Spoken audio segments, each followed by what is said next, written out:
नमस्कार विद्यार्थियों।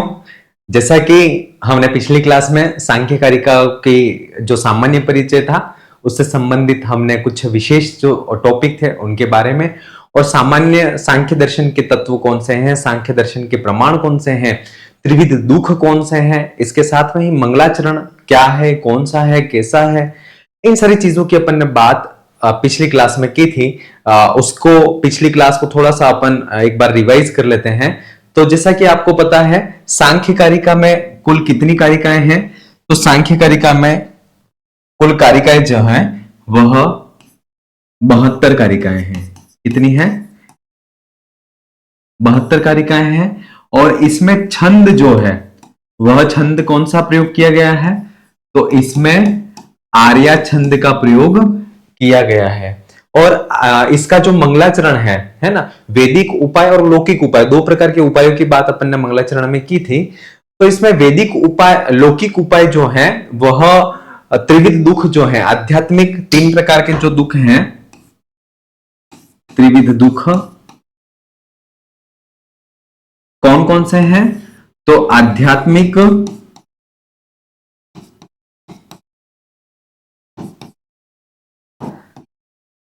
आधिदेविक,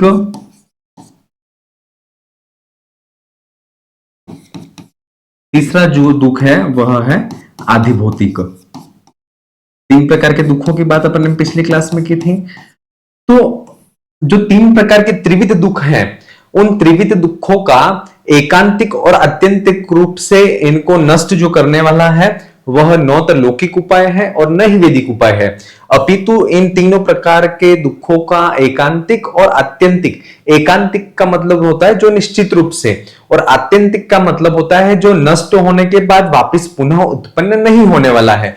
तो जो भी लौकिक उपाय है वे मंत्रों का प्रयोग है या फिर रोग उपचार है ना, ये सारी जो चीजें हैं वह एकांतिक रूप से तो दुखों से व्यक्ति को निवृत्त कर सकती है, लेकिन ये सारे जो लौकिक और वैदिक उपाय जो हैं वह आत्यंतिक और एकांतिक इन दोनों रूपों से उनको नष्ट करने में समर्थ नहीं है। तो क्या कौन सी चीज ऐसी है जो तीनों प्रकार के दुखों को एकांतिक और आत्यंतिक रूप से दुखों से निवृत्त कर सकता है?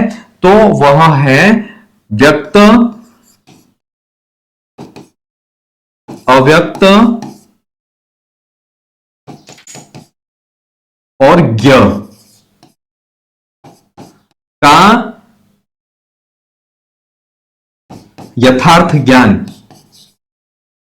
व्यक्त, अव्यक्त और ज्ञ, इन तीनों का जो यथार्थ ज्ञान है वह यथार्थ ज्ञान ही 3 प्रकार के दुखों से मुक्ति को दिलाने वाला कहा गया है। ठीक है, तो ये सारी चीजें अपन ने पिछली क्लास में पढ़ी थी। सांख्य कारिका का अपर नाम क्या क्या है? सांख्य कारिका का अपर नाम क्या है बताइए? सांख्य कारिका का अपर नाम तो हिरण्य सप्तती, हिरण्य सप्तती, सुवर्ण सप्तती,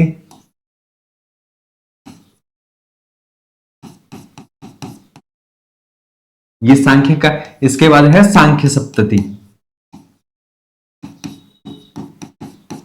ये सांख्य कारिका इसके अपर नाम है।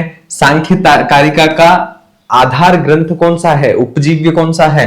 तो इसके लिए अपन ने पढ़ा था, इसका जो आधार ग्रंथ है वह है षष्ठी तंत्र है।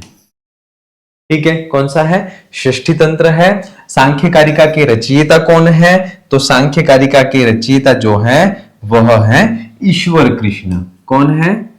ईश्वर कृष्ण।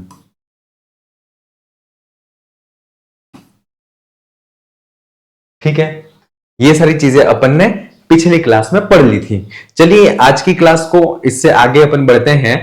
कल अपन ने सांख्य दर्शन जैसे सम, उपसर्ग पूर्वक, ख्याय प्रकथने धातु से अंग और टाप प्रत्यय से संख्या शब्द बनता है, और उसमें ही तस्सेदम सूत्र के माध्यम से अण प्रत्यय होने के बाद सांख्य शब्द बनता है। ये चीज, और सांख्य का शाब्दिक अगर अर्थ देखें तो ऐसा दर्शन जो संख्या से संबंधित है ना, जो संख्या की गणनाओं की को जहां पर मुख्यता या प्रमुखता दी जाती है, वह दर्शन जो है वह सांख्य दर्शन कहलाता है। ये चीज अपन ने कल की क्लास में पढ़ी थी। सांख्य दर्शन प्राचीन और प्रधान इसलिए है क्योंकि इसका सांख्य दर्शन का प्रतिपादन उपनिषदों में भी किया गया है और ऋग्वेद में भी इसका प्रतिपादन या इसका वर्णन मिलता है, जिस कारण से षट दर्शनों में जो सांख्य दर्शन है वह प्राचीन दर्शन की उपमा को प्राप्त भी होता है। ये चीज भी अपन ने कल पढ़ी थी।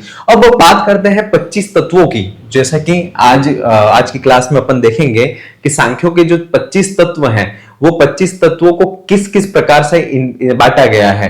तो जो 25 तत्व हैं उन 25 तत्वों कौन कौन से हैं और उनको किस प्रकार से बांटा गया है उसकी बात अपन आज की क्लास में करते हैं। देखिए यहां से प्रश्न डेफिनेट बनने की संभावनाएं रहती हैं कि व्यक्त, अव्यक्त और ज्ञ और प्रकृति रूप, विकृति रूप, प्रकृति विकृति रूप, न प्रकृति और न विकृति रूप, ये कौन से तत्व क्या क्या हैं, कितने हैं, ये डेफिनेट एक दो क्वेश्चन यहां से बनने की पूरी संभावनाएं रहती है।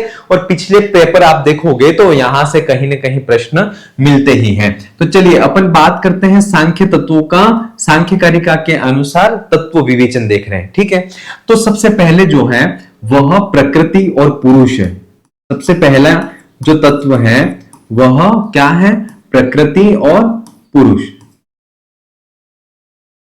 और इस प्रकृति और पुरुष से जो उत्पन्न होता है वह है महत उत्पन्न होता है। कौन उत्पन्न होता है? महत उत्पन्न होता है। महत से फिर उत्पन्न होने वाला जो है वह है अहंकार है। कौन है? अहंकार। महत का ही दूसरा नाम अगर देखें तो महत का ही दूसरा जो नाम है वह बुद्धि कही गई है, ठीक है। तो प्रकृति पुरुष और महत, महत से अहंकार। अहंकार से जो है वह आपको जैसे कि पता है, एक तो मन उत्पन्न होता है और इसके बाद पंच ज्ञानेंद्रिय, पंच ज्ञानेंद्रिय, पंच कर्मेंद्रिय, पंच ज्ञानेंद्रिय, पंच कर्मेंद्रिय और उसके बाद जो है वह है पंच तन्मात्रा, ठीक है। ये उत्पन्न होते हैं। और पंच तन्मात्रा जो है, इन पंच तन्मात्राओं से पंच महाभूत उत्पन्न होते हैं, ठीक है। ये अपन ने कल पढ़ा था। और क्योंकि उसमें था ना व्यक्ताव्यक्त विज्ञानात्, अर्थात लौकिक और वैदिक जो उपाय है वह दुखों की, त्रिविध दुखों की एकांतिक और आत्यंतिक रूप से दुखों को से निवृत्त करने में समर्थ नहीं है, अपितु व्यक्ताव्यक्त विज्ञानात्, अर्थात त्रिविध, तीन प्रकार के दुखों से जो निवृत्त कराने में जो कारण है, जो समर्थ है, वह व्यक्त, अव्यक्त और ज्ञ, इन तीनों का यथार्थ ज्ञान जो है, वास्तविक जो ज्ञान है, वही हमें तीन प्रकार के दुखों से निवृत्त कराने वाला है। तो व्यक्त, अव्यक्त और ज्ञ, ये जो 25 तत्व है, ये 25 तत्व हो गए। जैसे कि 5, 5, 10, 5, 15, 5, 20, 21, 22, 23, 24 और 25, ये 25 तत्व हो गए। इन 25 तत्वों को दो प्रकार से बांटा गया है। कौन कौन से दो प्रकार हैं? तो एक प्रकार से तो ये व्यक्त, दूसरा अव्यक्त और तीसरा इसका जो विभाजन है वह ज्ञ। ये तो हो गया विभाजन एक, ये तो हो गया विभाजन एक, ठीक है। दूसरी तरफ से, दूसरी प्रकार से किस प्रकार से इनको बांटा गया है? तो वो विभाजन दो नाम देते हैं इसको, विभाजन दो। और दूसरे प्रकार का जो विभाजन वो किस प्रकार से किया गया है? तो इसमें एक तो है प्रकृति रूप, दूसरा है विकृति रूप, तीसरा विभाजन है प्रकृति विकृति रूप, प्रकृति विकृति रूप, चौथा है न प्रकृति न विकृति रूप, न प्रकृति न विकृति रूप। क्लियर? तो ये दो प्रकार से विभाजन, सांख्यों के जो 25 तत्व हैं उनका दो प्रकार से विभाजन किया गया है। पहले ये बात तो अपन ने पढ़ ली थी, व्यक्त तत्व ऐसे हैं कि जो हमें प्रत्यक्ष रूप से दिखते हैं। तो ऐसे जो जिनको प्रकृति उत्पन्न करती है, तो प्रकृति और पुरुष इन दोनों को छोड़ने के बाद जो शेष जितने ये तत्व बचते हैं, तो वह जो है वह तो व्यक्त तत्व है। तो 23 तत्व कौन कौन से? महत से लगा करके पंच महाभूत तक जो तत्व है, 23 तत्व है, वह तो व्यक्त है। और अव्यक्त की बात करें तो अव्यक्त तत्वों की संख्या जो है वह 1 है, और उसका नाम अव्यक्त तत्व जो है वह है प्रकृति है। कौन है? प्रकृति है। इसके बाद जो तीसरा तत्व है वह है ज्ञ तत्व, और वह ज्ञ तत्व जो है वह भी 1 है, और वह कौन सा है? तो वह पुरुष है। तो इस प्रकार से 3 प्रकार से विभाजन यहां पर किया गया था। ध्यान रखना, व्यक्त तत्व कति व्यक्त तत्वानी, तो याद रखना 23 तत्व ऐसे जो है वो जो व्यक्त है। अव्यक्त जो तत्व है वह प्रकृति है, और ज्ञ तत्व जो है वह पुरुष है। ठीक है, एक विभाजन यहां हो गया। दूसरा विभाजन जो है वह ये 4 प्रकार से बांटा गया है, प्रकृति, विकृति, प्रकृति विकृति रूप, और न प्रकृति और निर्विकृति रूप। इससे पहले अपन, इस विभाजन से पहले अपन 5 ज्ञानेंद्रिय कौन सी हैं? तो 5 ज्ञानेंद्रियों की बात करते हैं। स्पर्शन, स्पर्शन, रसना, घ्राण,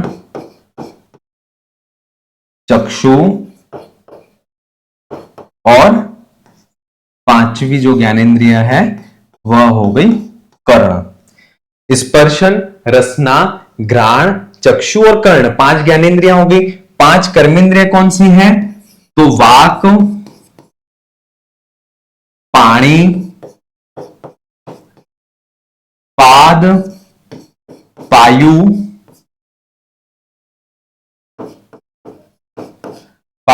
और उपस्थ। ये 5 प्रकार की जो है वह कर्मेंद्रियां हो गई। अब 5 जो तन मात्रा है, वह 5 तन मात्राएं कौन कौन सी हैं?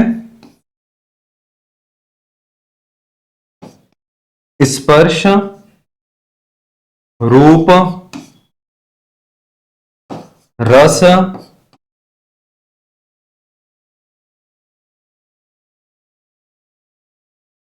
स्पर्श, रूप, रस, गंध, स्पर्श, रूप, रस, गंध, और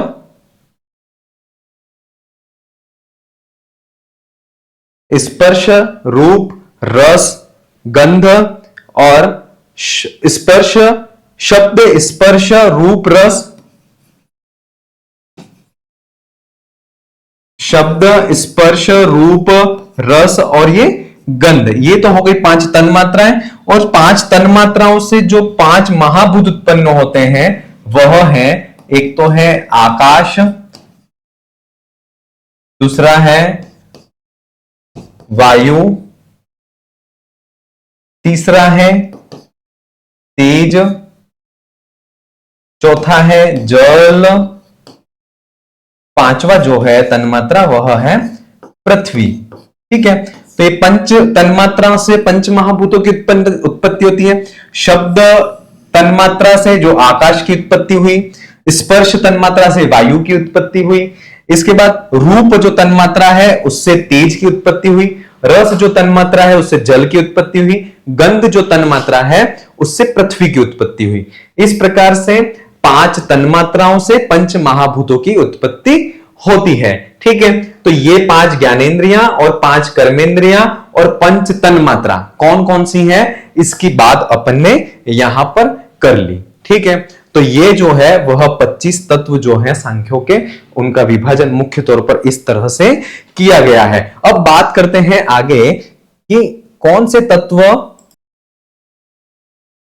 तत्व प्रकृति रूप है, कौन से तत्व जो है विकृति रूप है, उसकी बात अब अपन आगे करते हैं। चलिए इसका एक बार स्क्रीनशॉट ले लीजिए या फिर इसको आप अपने रजिस्टर में लिख लीजिए ताकि आपके यह आगे काम आए, और डेफिनेट ये कहीं ना कहीं यहां से प्रश्न जरूर बनने की संभावना रहती है। चलिए अब यहां पर एक कारिका जो है वह सांख्य कारिका में मिलती है।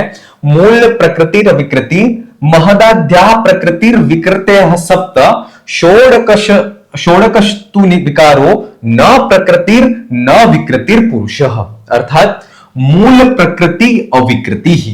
देखिए एक दो चीजें इसमें देख लेना, एक तो शब्द आएगा प्रकृति और दूसरा जो शब्द आएगा वह आएगा विकृति। ठीक है, प्रकृति का शाब्दिक अर्थ जो होगा वह होगा कारण। क्या होगा? कारण। और विकृति का जो अर्थ होगा शाब्दिक वह होगा कार्य। क्या होगा? कार्य। प्रकृति का अर्थ होगा कारण, विकृति का अर्थ होगा कार्य। क्लियर? प्रकृति विकृति का मतलब है कारण और कार्य। ठीक है, तो यहां पर कहते हैं कि मूल प्रकृति और विकृति ही है ना। जो मूल प्रकृति, सांख्यों की प्रमुख तत्व जो प्रकृति है, मूल प्रकृति है, प्रकृति और पुरुष। मूल प्रकृति जो है वह अविकृति, अर्थात वह कार्य रूप नहीं है। क्यों नहीं है? क्योंकि वह किसी को भी उत्पन्न करने वाली नहीं है, मतलब किसी से उत्पन्न होने वाली नहीं है। देखिए जैसे कि अपन ने इससे पहले देखा ना, ये प्रकृति, तो ये प्रकृति से ऊपर कोई है क्या जिससे वह उत्पन्न हुई है? नहीं है। इसका मतलब यह है कि ये अविकृति रूप है, अर्थात ये किसी भी तत्व, दूसरे तत्व का जो है वह कार्य नहीं है, माने किसी से उत्पन्न होने वाली नहीं है। इसलिए मूल प्रकृति जो है वह अविकृति रूप है। ठीक है, तो सबसे पहला मूल प्रकृति अविकृति, माने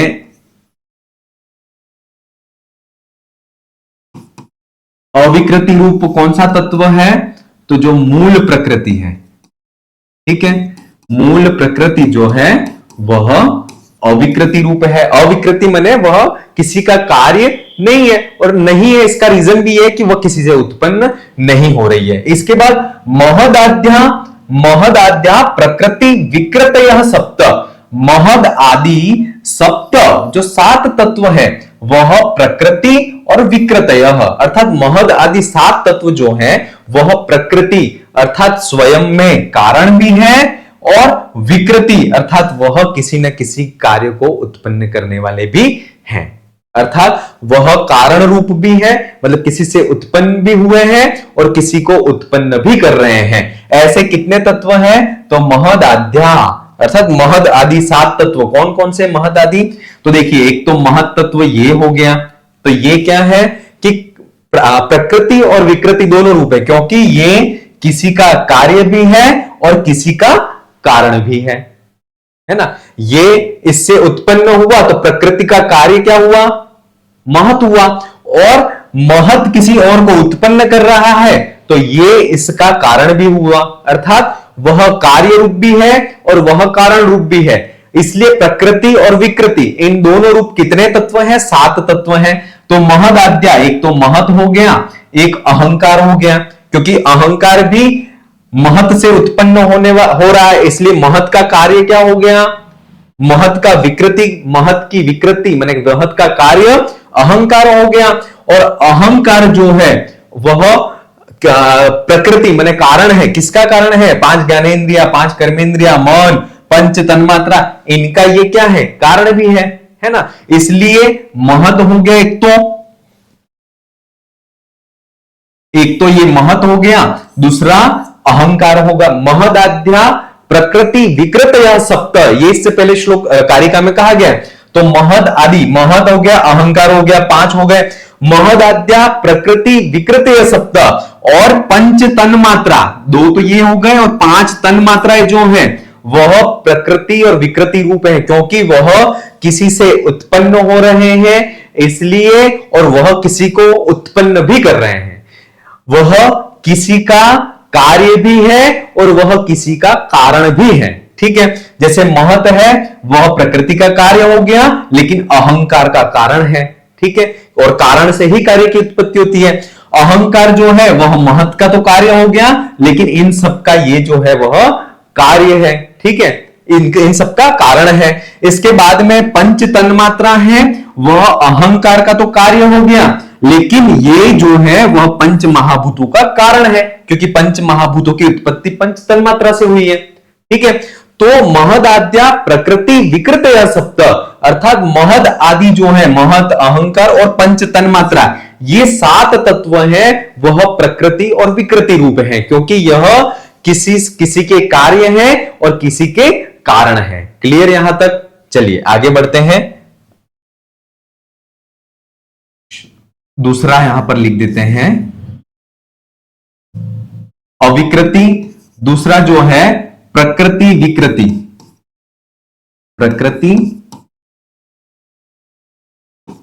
प्रकृति विकृति रूप जो है वह तत्व कितने हैं? तो प्रकृति विकृति रूप जो है वह है, एक तो हो गया महत, इसके बाद अहंकार, और इसके बाद जो है वह हो गया पंच तन्मात्रा, ठीक है। ये 7 तत्व जो है, कितने हो गए?